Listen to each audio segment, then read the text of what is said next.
We stand before you today to express how the tragedy of losing our son has affected us.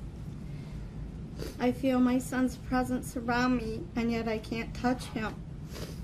More than one person was killed out there that morning. A part of me died that very day when I lost my son and my best friend. I remember holding my son for the first time when he was born and took his first breath. I was there at the scene of the accident and held my son for the last time while I laid on the cold pavement, breathless. I have to accept the fact that I will never see my son anymore. There are no words to describe the painful torture brought upon me as a father and to my wife. This pain I would not wish on anyone. It's hard enough to be it's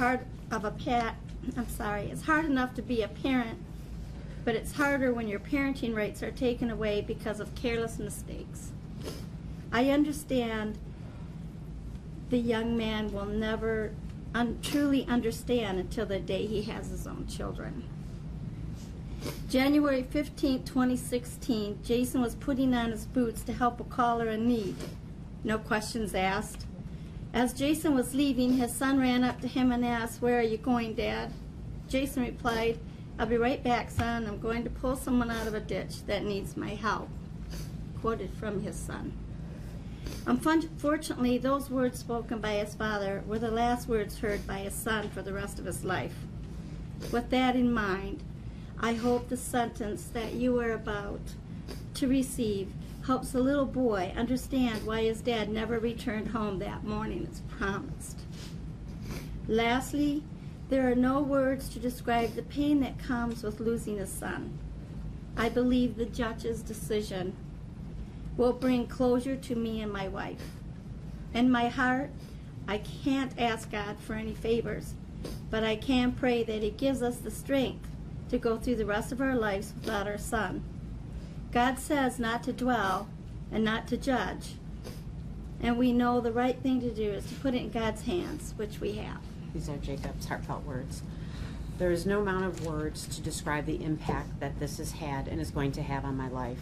My brother was my best friend in all ways, sharing socks as kids to playing NHL 1995 video games and repeating that tradition every year up to the last time we played NHL 2016 at our Christmas party.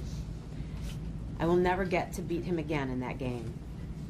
He was more than my best friend. He was my mentor, my guide, and my leader in life. I built my life in the image of my big brother.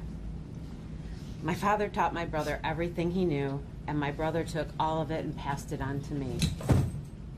I still need him.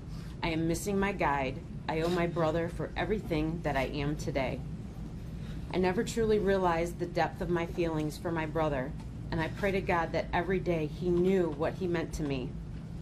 I really just want to thank him for it all, for being there for me even when I didn't deserve it. And now I know I will never have the chance to tell him what he meant to me. I'll never have the chance to tell him thank you for everything he's done and been there for.